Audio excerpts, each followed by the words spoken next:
Buenas. No sé si oís algo o no algo. Ayer en un vídeo os decía, en un short, que creía que la había liado, que había cometido, bueno, que había vuelto a caer en la misma piedra. Todos caemos siempre en la misma piedra. Que no había tomado decisiones, no sé si dije esto, que ya no tomaba decisiones lógicas, decisiones meditadas, que me estaba dejando llevar sola y exclusivamente por mi, iba a decir corazón, pero vamos a decir testiculina. ¿Por qué? Pero en fin, la decisión está tomada, bueno, y realizada y hecha. No sé lo que opinaréis muchos de vosotros, tampoco es que me preocupa mucho, me gusta conocer las cosas, las opiniones de cada uno, pero en fin, ahí va. No os lo desvelo más, o sea, os lo desvelo ahora, no os lo voy a ocultar más. Muchos ya lo habréis visto por atrás y habréis caído en qué es. Allí está. Mi antiguo Discovery 3, con el que todo empezó. Sí, señores, lo he recuperado. Ha surgido la posibilidad de volver a recomprarlo y aquí está. Está un poco machacado y tiene mucho trabajo. Parece porque no lo he mirado en detalle, pero mecánicamente está casi como yo lo dejé. Funciona bien, al parecer, el motor, aunque habrá que revisarlo. Funciona la caja de cambios, aunque evidentemente habrá que revisarla. Pero tiene muchos fallos electrónicos. ¿Por qué tiene tantos fallos electrónicos? Porque al parecer, bueno, llovió, se mojó, entró agua adentro y se mojaron todas las centralitas que están por debajo del... bueno, por el suelo, por la parte interna. Entiendo que son por las que están debajo del asiento. El coche, bueno, está relativamente en condiciones. Tiene algunos fallos electrónicos que, como os voy a enseñar, creo que exclusivamente se deben a que se mojaron las centralitas. Eso es otro tema que habrá que mirar.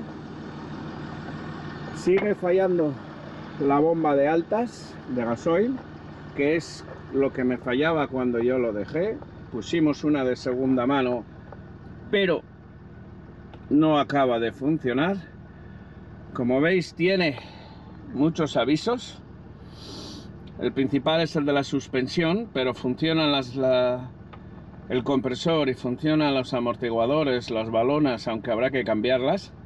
Creemos que es de que se mojó la consola central, porque el coche no responde al mando de subir y bajar, ¿vale? O es la consola central que se mojó, o son las centralitas que están debajo. Bien, no funcionan los programas especiales. Sí funciona, vamos a decir así, sí funciona.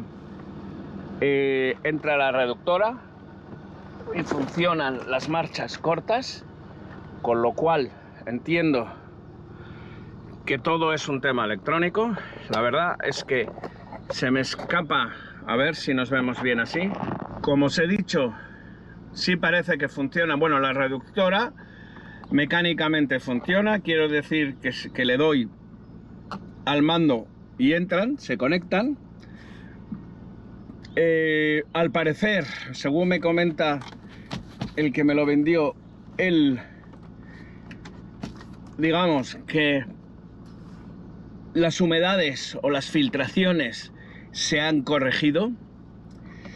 ¿A qué se debieron las filtraciones de agua? Bien, yo tengo una explicación, y mi explicación es que cambiaron mal un cristal. Pero también cambiaron mal un cristal, no voy a decir dónde, porque este coche, voy a cerrar la puerta, este coche tenía un golpe. Antes de comprarlo yo, al parecer, luego me enteré con posterioridad, toda la parte del piloto, todo el morro, hasta, digamos, afectar a la estructura central de aquí, de esta bajante, en principio, de la bajante de la L que forman la parte de arriba y la bajante esta, del cristal de la ventana, pues se vio bastante perjudicada, ¿no? ¿Qué es lo que hace? Eso hace que a la hora de poner la luna delantera, ya ha roto varias, pero a la hora de poner la luna delantera no encaje bien y haya que siliconar todo muy bien, de que no cuadren las grapas, digamos, de la bajante, de aquí, las grapas del embellecedor o del protector externo. Eso, al parecer, unido un poco a la corrosión que ha originado, poca, tampoco demasiada, porque no se ve desde fuera, a la corrosión que ha originado, digamos, esos desajustes y esas pequeñas filtraciones de agua, ha hecho o hizo que el agua colara dentro. ¿Por qué coló dentro? Porque este coche ha estado aparcado y parado durante, os diría que más de un año, en el exterior de un garaje. Entonces todas las lluvias, todas las tormentas, todo hicieron que el agua filtrara. El hecho de no usarlo, no abrirlo y no verlo, pues hizo que no se pudiera reaccionar a tiempo. El caso es que el coche anda. El coche, el motor y la caja de cambios están bien. Los problemas electrónicos, bueno, si podemos cambiar la centralita y se arreglan, serán poca cosa. Si cambiando la centralita no se arreglan, hay que cambiar la centralita, entiendo que están en el suelo del coche, no sé si todas o alguna. Hay que cambiar el mando aquí central de las palancas que manejan los programas especiales, las cortas y las largas, y subida y bajada del vehículo. Hay que arreglar aquí una ventanilla que al parecer no tiene nada grave, sino que se quedó el cristal pegado de haber estado parado y a la hora de bajar hizo un clank y creemos que algo se ha soltado, pero que el motor y todo lo demás funciona. Hay que revisar la ventanilla trasera derecha, que no va, pero todo lo demás funciona.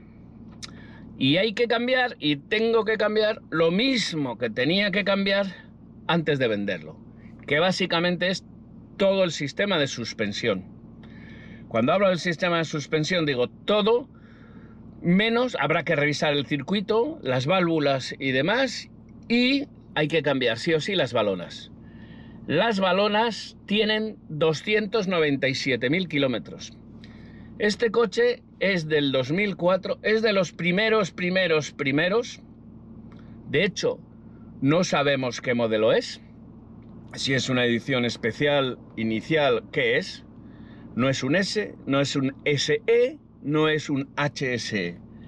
Tiene cosas del S, tiene cosas del SE y tiene cosas del HSE.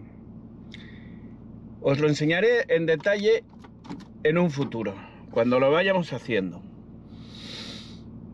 Es del 84. Se supone que es casi anterior a las primeras matriculaciones en España. Alguien me ha dicho que entienden que este coche era un coche que estaba destinado para el mercado nórdico o alemán, porque tiene los calentadores y tiene alguna cosa, que se desviaría a España. No lo sé.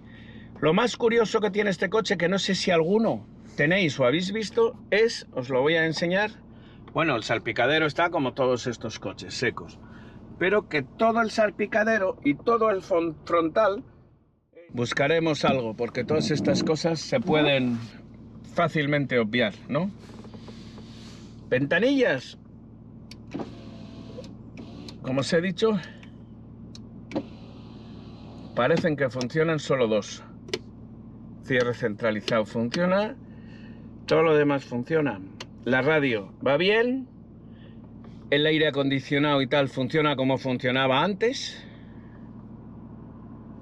En fin, esto es lo que hay. Lo pondremos como me preguntáis, ¿para qué lo has comprado? Como segundo coche.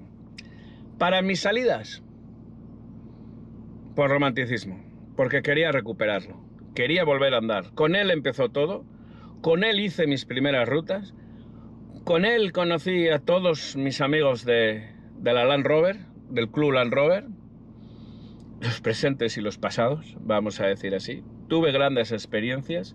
Es el que me enganchó a todo esto del Overland, vamos a decir así, mejor que del off-road. Este coche ha pasado por donde no han pasado muchos otros. Ha hecho rutas y tramos extremos. Deciros que es verdad que ha pasado por zonas, bueno, como cualquier otro coche, ¿no?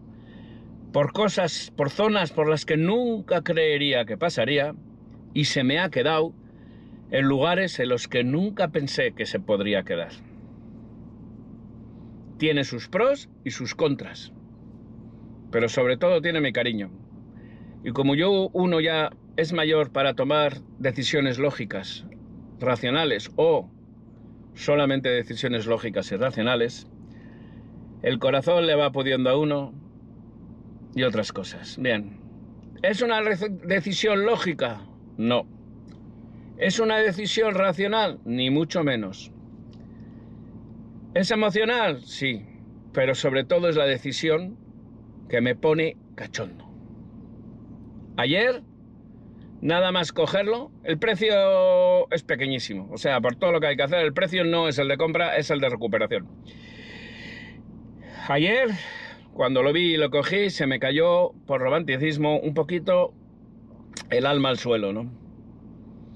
Pero en cuanto le di una vuelta, lo veía en el garaje. Hoy veo cómo ha andado, con todas las salvedades del mundo. Bueno, pues estoy contento. He tomado una buena decisión. Hoy sí. Veremos mañana. Bueno, a lo dicho, me gustaría que os suscribierais al canal, que le dieras me gusta y que me acompañarais en esta recuperación. Os dejaré por algún lado los vídeos anteriores del coche y os iré haciendo partícipes, pidiendo opiniones. Quiero vuestras opiniones, sé que muchos me las vais a dar, aunque no os las pida. Muchos vendréis decisiones o opiniones del Land Rover, no Land Rover, que estoy tonto, que he vuelto a caer en el vicio y en el síndrome Land Rover. Deciros que este vicio y el síndrome Land Rover me ha padecido un síndrome normal después de haber comprado la Ford Ranger. Evidentemente la Ford Ranger tiene los días contados conmigo. No porque sea un mal coche, sino porque, como os he dicho, no es el coche que me pone cachondo. Venga, seguimos hablando. Nos vemos.